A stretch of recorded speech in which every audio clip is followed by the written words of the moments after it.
Warga Amerika Serikat turun ke jalan gelar aksi bertajuk No Kings protes kebijakan Trump. Ratusan rudal Tomahawk diluncurkan Amerika Serikat selama perang di Timur Tengah. Stok rudal Amerika Serikat menipis. Menakar kekuatan militer Amerika Serikat dan Iran sama-sama terkuat di dunia. Halo pemirsa setia Berita Nasional TV, apa kabar? Senang sekali Mata Dunia kembali hadir menyapa Anda. Mata Dunia, program yang menyajikan berbagai informasi dan isu terkini dari mancanegara. Bersama saya, Restulandari, inilah Mata Dunia selengkapnya.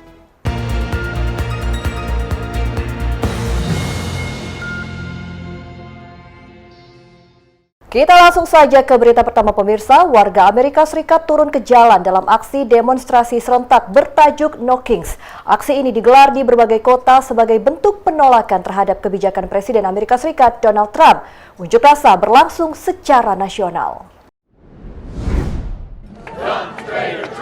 Demonstran besar-besaran terjadi di seluruh wilayah Amerika Serikat pada Sabtu 28 Maret 2026 menentang Presiden Amerika Serikat Donald Trump. Massa berkumpul di pusat-pusat kota besar hingga wilayah kecil membawa poster dan menyuarakan kritik terhadap arah kebijakan pemerintah. Aksi berlangsung damai dengan pengamanan aparat di sejumlah titik. Setidaknya terdapat 8 juta orang dilaporkan memadati jalan-jalan di 50 negara bagian memprotes gaya kepemimpinan Trump yang dinilai otoriter dan kebijakan militernya menyeret Amerika Serikat ke dalam perang dengan Iran. Pihak penyelenggara menyebutkan unjuk rasa ini terbesar lebih dari 3.300 titik di lokasi, dari kota metropolitan hingga kota kecil.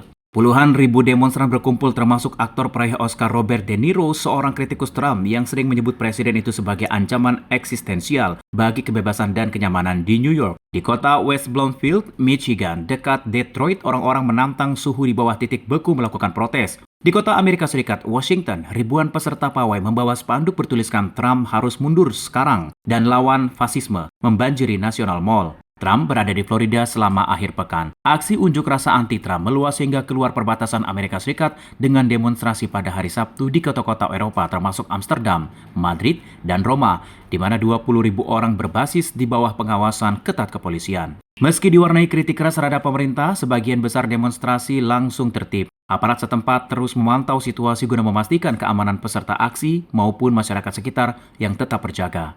Penyelenggara menyatakan aksi No Kings merupakan edisi ketiga dari gerakan nasional yang terus berkembang. Mereka menilai partisipasi publik tahun ini meningkat tajam dibandingkan aksi sebelumnya. Protes nasional No Kings pertama kali terjadi pada Juni 2025, bersamaan tahun Trump ke-79 dan juga parade militer yang diselenggarakan di Washington. Aksi protes kedua terjadi pada bulan Oktober dan diikuti 7 juta demonstran. Tingkat popularitas Trump merosot di bawah 40%. Trump dinilai suka memamerkan kekuatan militer Amerika Serikat. Di dalam negeri, warga sipil dibunuh di jalanan oleh pasukan militer. Politisi sayap kiri Amerika Serikat Bernie Sanders berpidato di Minnesota mengatakan tidak akan pernah menerima presiden yang merupakan pembohong, patologis, kleptokrat, dan narsisis yang setiap hari merusak konstitusi Amerika Serikat dan supremasi hukum. Iran memberi peringatan kepada Amerika Serikat. Peringatan berbunyi Welcome to Hell. Peringatan ini kemungkinan ditujukan pada invasi darat Amerika Serikat ke Iran. Amerika Serikat mengirimkan 10.000 pasukan tambahan ke Timur Tengah. Harian berbahasa Inggris Iran, Tehran Times, memuat peringatan kepada Amerika Serikat pada Sabtu 27 Maret 2026. Peringatan berbunyi Welcome to Hell ditujukan kepada kemungkinan invasi darat Amerika Serikat ke Iran. Peringatan ini muncul sehari setelah media Amerika Serikat melaporkan pengerahan hingga 10.000 pasukan tambahan ke Timur Tengah. Sebelumnya Pentagon mempersiapkan rencana operasi darat selama beberapa minggu di Iran. Ini berpotensi mencakup serangan terhadap Pulau Kark dan lokasi pesisir di dekat Selat Hormuz. Presiden Amerika Serikat Donald Trump belum menyetujui pengerahan pasukan apapun. Washington Post melaporkan pejabat tidak disebutkan namanya mengatakan operasi darat tidak akan sampai pada invasi skala penuh. Invasi hanya melibatkan serangan oleh pasukan operasi khusus dan pasukan infanteri konvensional. Sebelumnya kapal serbu amfibi USS Tripoli tiba di Timur Tengah pada Jumat 27 Maret 2026. USS Tripoli tiba secara bersamaan rumor pengerahan pasukan darat Amerika Serikat di Iran semakin meningkat. AFP melaporkan Komando Pusat Amerika Serikat atau CENTCOM mengatakan kapal biasanya berbasis di Jepang mengangkut sekitar 3.500 marinir dan pelaut. USS Tripoli juga membawa pesawat angkut dan pesawat tempur serang, serta aset serbu amfibi dan taktis. assault ship. The Washington Post quoted U.S. officials as saying that Ya, nyaris sebulan perang di Timur Tengah melibatkan Amerika Serikat dan Israel melawan Iran. Ratusan rudal Tomahawk diluncurkan Amerika Serikat. Stok rudal Amerika Serikat disebut-sebut semakin menipis. Memasuki minggu keempat perang Amerika Serikat melawan Iran, Amerika Serikat dilaporkan menembakkan sekitar 850 rudal Tomahawk ke Iran. Ini memicu kekhawatiran di kalangan pejabat Pentagon mengenai menipis persediaan. Sejumlah pejabat menyebut stok tersisa berada dalam level mengkhawatirkan. Meski begitu, pemerintah Amerika Serikat menegaskan militernya memiliki kemampuan penuh menjalankan operasi. Diberitakan di Independen pada Jumat 27 Maret 2026, beberapa pejabat Pentagon mengungkapkan kekhawatiran atas persediaan rudal Tomahawk yang disebut sangat rendah setelah digunakan secara intensif dalam perang di Iran. Laju penggunaan rudal dalam perang sejak dimulainya pada Sabtu 28 Februari 2026 mendorong pembahasan internal, meningkatnya produksi dan pasokan. Para pejabat menyebut jumlah Tomahawk yang tersisa di kawasan Timur Tengah sudah berada di titik kritis sejak awal perang pada akhir Februari 2026. Sebagian besar rudal Tomahawk digunakan pada hari-hari pertama konflik. Rudal ini dikenal sebagai senjata jarak jauh yang bisa diluncurkan dari kapal perang angkatan laut maupun kapal selam. Setiap unit rudal Tomahawk diperkirakan bernilai lebih dari 2 juta dolar Amerika Serikat. Dengan jumlah penggunaan mencapai ratusan dan biaya operasi militer ini pun menjadi sangat besar. Analis memperkirakan 850 rudal digunakan setara dengan sekitar seperempat dari total stok militer Amerika Serikat. Pusat Kajian Center for Strategic and International Studies memperkirakan Angkatan Laut Amerika Serikat memiliki sekitar 3.000 rudal Tomahawk sebelum perang. Pemerintah Amerika Serikat membantah kekurangan krisis persenjataan. Juru bicara Pentagon, Sean Parnell, menegaskan militer siap menjalankan misi apapun. Parnell memastikan militer Amerika Serikat memiliki semua yang dibutuhkan untuk menjalankan misi apapun pada waktu dan tempat yang dipilih presiden serta dalam jangka waktu apapun. Menteri Pertahanan Pete Hegseth menegaskan militer Amerika Serikat tidak kekurangan amunisi dan pasokan, serta akan mendukung operasi militer selama diperlukan. Presiden Amerika Serikat Donald Trump mengumumkan pemerintahannya menggelar pertemuan dengan perusahaan manufaktur pertahanan, termasuk kontraktor pembuat rudal Tomahawk, Raytheon, pada Jumat 6 Maret 2026. Trump menyatakan perusahaan-perusahaan sepakat melipat gandakan 4 kali produksi persenjataan kelas canggih secepat mungkin. Including relocating missiles from other regions. Presiden Amerika Serikat Donald Trump mempertimbangkan operasi militer darat di Iran. Di sisi lain, Iran menantang balik invasi darat Amerika Serikat. Lantas, seberapa kekuatan militer antara Amerika Serikat dan Iran? Berikut ulasannya untuk Anda.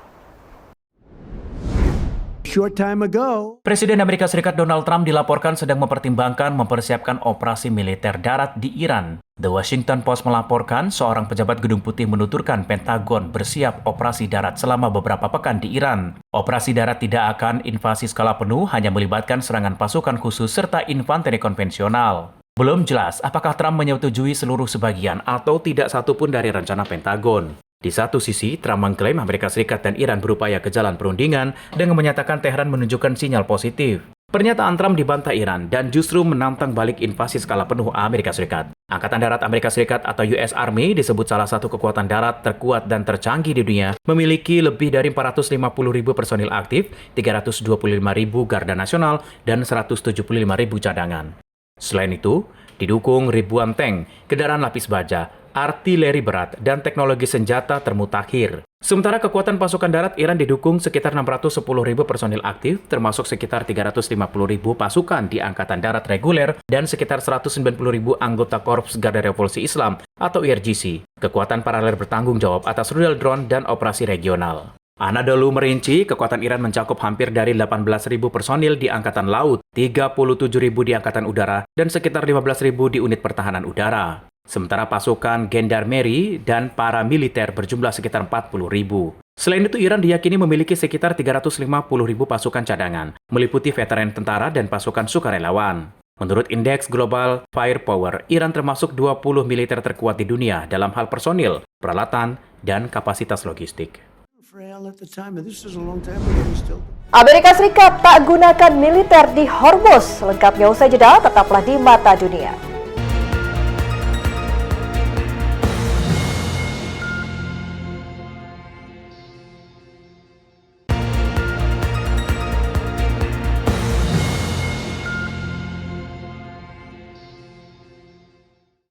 Anda kembali bersama kami di Mata Dunia, pemirsa. Presiden Amerika Serikat Donald Trump memberi ultimatum kepada Iran untuk segera menghentikan serangan dan membuka blokade Selat Hormuz. Sebulan berlalu sejak perang di Timur Tengah pecah pada akhir Februari 2026, namun hingga kini Trump belum mengambil langkah militer.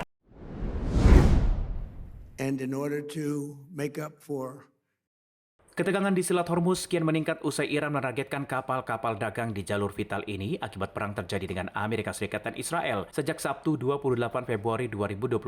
Aksi ini membuat arus pengiriman minyak dan gas terganggu, memicu krisis energi global. Sebulan berlalu, Amerika Serikat belum mengambil langkah militer membuka kembali jalur pelayaran ini meski Presiden Amerika Serikat Donald Trump memberi ultimatum kepada Iran segera menghentikan serangan dan membuka blokade Selat Hormuz. Seorang ahli Angkatan Laut, Jennifer Parker, dilansir The Independent pada Jumat 27 Maret 2026, menjelaskan keputusan Amerika Serikat ini bukan tanpa alasan. Terdapat sejumlah faktor strategis dan resiko besar membuat operasi militer di Selat Hormuz menjadi sangat kompleks. Fokus militer Amerika Serikat saat ini memprioritaskan penghancuran kemampuan utama Iran seperti program nuklir dan rudal balistik. Selain itu, jaringan proksi Iran juga menjadi target penting dalam operasi militer yang sedang berlangsung. Operasi menjadi target strategis Iran membutuhkan kekuatan udara, intelijen, dan persenjataan dalam jumlah besar. Mengamankan selat tak cukup dari laut, upaya membuka Selat Hormuz tidak hanya soal mengerahkan kapal perang. Amerika Serikat perlu mengendalikan wilayah daratan di sekitar selat, terutama garis pantai Iran yang menjadi titik peluncuran serangan. Di sisi lain, IRGC juga akan tutup Selat Hormuz sepenuhnya jika Trump terus mengancam menargetkan fasilitas energi Iran. Resiko tinggi bagi personil militer, setiap kapal perang Amerika Serikat membawa lebih dari 200 personil di Selat Hormuz. Iran memiliki kemampuan menyerang menggunakan drone, rudal, dan kapal tanpa awak. Resiko terhadap keselamatan pasukan menjadi sangat tinggi. To make the waterways safer again for shipping.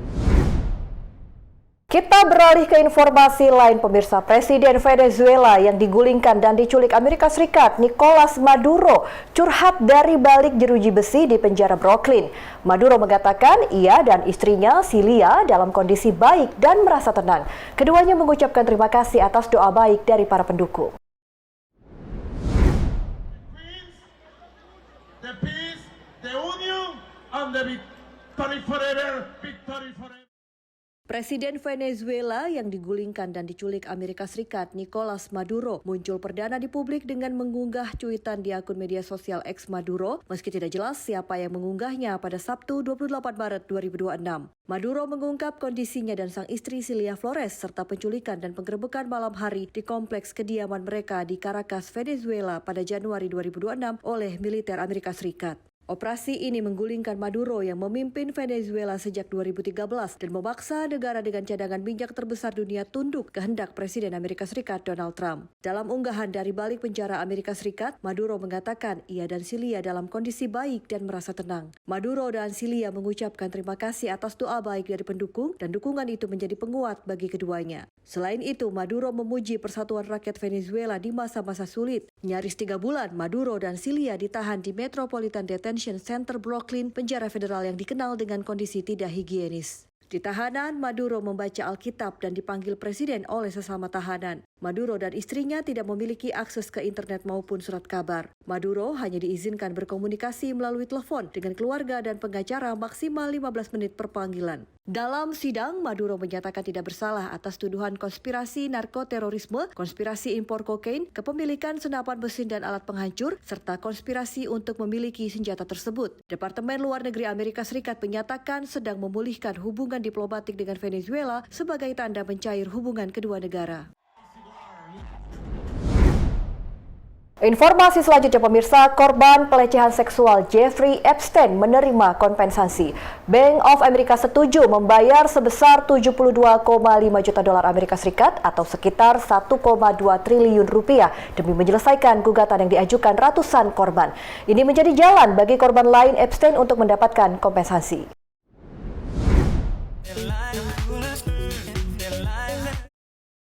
Bank of America setuju membayar sebesar 72,5 juta dolar Amerika Serikat atau sekitar 1,2 triliun rupiah demi menyelesaikan gugatan yang diajukan ratusan korban pelecehan seksual Jeffrey Epstein. Kesepakatan ini terungkap dalam dokumen Pengadilan Federal pada Jumat 27 Maret 2026. Penyelesaian ini memerlukan persetujuan hakim sebelum resmi berlaku. Ini menjadi pembayaran ketiga dari bank besar dalam kasus serupa yang diajukan tim pengacara korban yang sama. Sebelumnya, 2 bank besar lain mencapai penyelesaian penyelesaian serupa. Gugatan ini diajukan pada Oktober di Pengadilan Distrik Manhattan, Amerika Serikat yang menuduh Bank of America memperoleh keuntungan finansial dari hubungannya dengan Epstein. Bank ini dituding mengabaikan tanda-tanda bahwa rekening yang digunakan berkaitan dengan praktik eksploitasi seksual terhadap perempuan muda.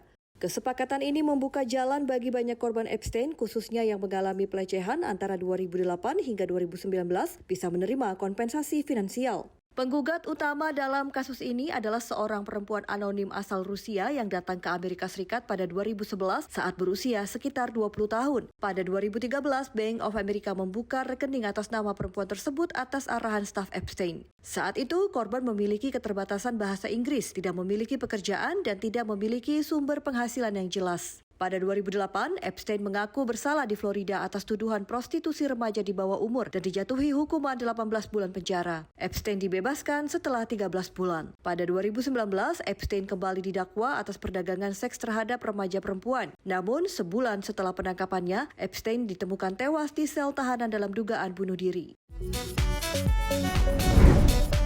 Ya, masih terkait Epstein pemirsa, klaim rilis dokumen kasus Jeffrey Epstein diretas-peretas disebut-sebut asal Iran beredar luas di media sosial. Namun berita ini belum ada konfirmasi dari pihak resmi. Let's give some basics or some things I want to do inquiry from the others.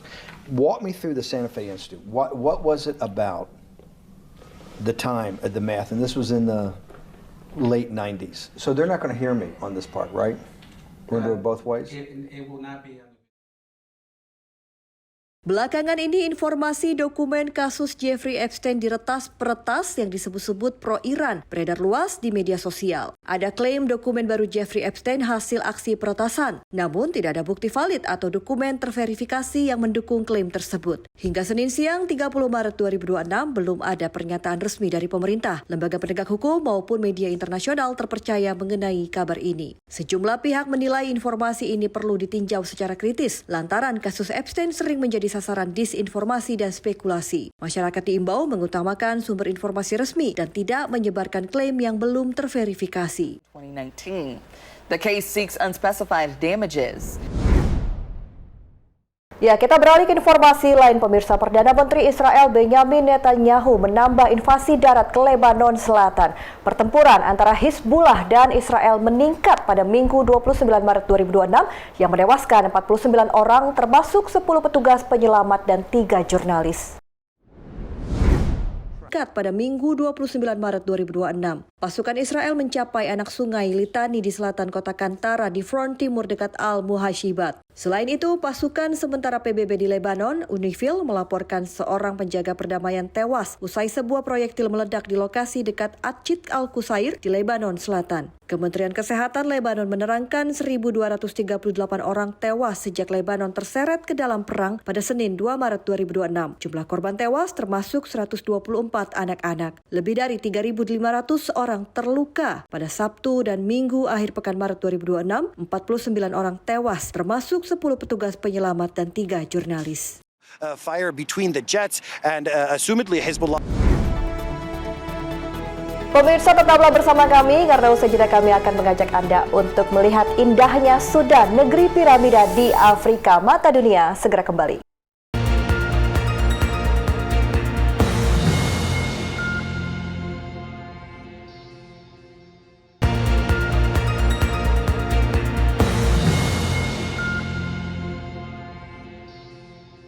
Anda kembali bersama kami di Mata Dunia. Pemirsa, kali ini saya akan mengajak Anda jalan-jalan ke Sudan. Ya, Sudan, negeri piramida di Afrika Timur Laut, menyimpan harta karun sejarah tak banyak diketahui dunia. Bukan hanya warisan Nubia kuno, Sudan juga dikenal sebagai negara Muslim dengan mayoritas penduduk memeluk Islam. Lalu seperti apa keindahan Sudan? Berikut tayangannya untuk Anda.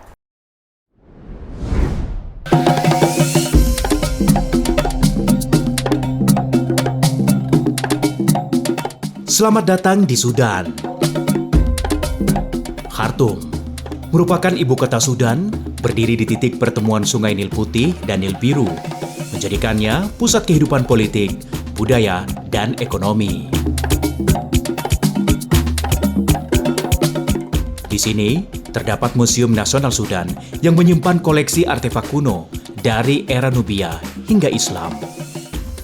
Kota ini menjadi titik temu antara budaya Islam, warisan Afrika, dan pengaruh Arab yang membentuk identitas Sudan masa kini.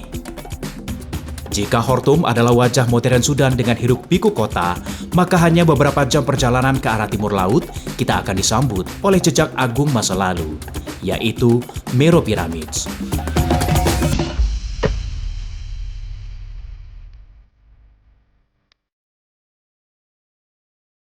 Meroe adalah pusat pemakaman kerajaan Kos. Lebih dari 100 piramida berdiri megah di padang pasir, menjadi saksi bisu kejayaan Nubia ribuan tahun lalu. Uniknya, piramida di Meroe berbentuk ramping dan curam yang berbeda dengan piramida di Mesir. Kini situs ini telah diakui UNESCO sebagai warisan dunia.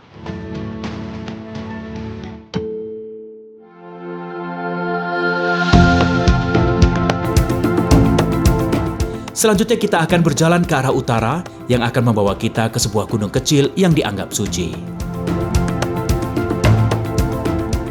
Jebel Barkal merupakan gunung batu kecil setinggi 100 meter ini dianggap suci oleh bangsa Mesir dan Kos. Di sekitarnya terdapat kuil Amun dan Mut serta piramida para penguasa Kos. Tempat ini bukan hanya situs arkeologi, tetapi juga pusat spiritual yang melambangkan kekuasaan para raja. Namun semua peradaban besar ini tak akan lahir tanpa aliran sungai yang menjadi sumber kehidupan ribuan tahun lamanya.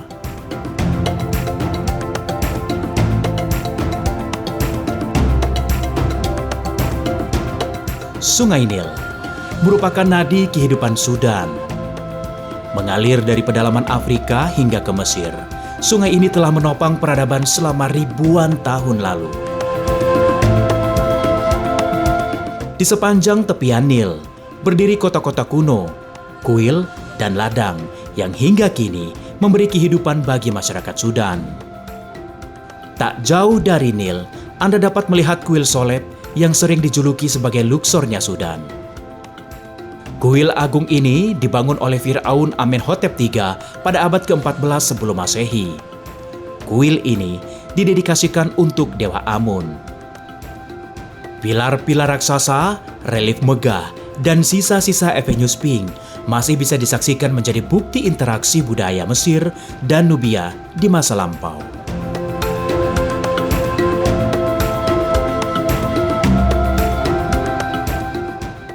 Sudan, dengan identitasnya sebagai negara Muslim dan dengan segala peninggalan arkeologinya, adalah harta karun sejarah yang belum banyak terungkap ke dunia. Dari piramida Meroe hingga kuil Soleb, setiap situsnya bercerita tentang peradaban yang pernah berjaya di tepian Nil. Sebuah destinasi yang patut untuk lebih dikenal dan dijaga. Pemirsa, informasi tadi sekaligus menutup perjumpaan kita di Mata Dunia kali ini. Saya Rusulan dari beserta kru yang bertugas pamit undur diri. Terima kasih Anda sudah menyaksikan Mata Dunia dan saksikan terus Mata Dunia hanya di Berita Nasional TV. Dan sampai jumpa.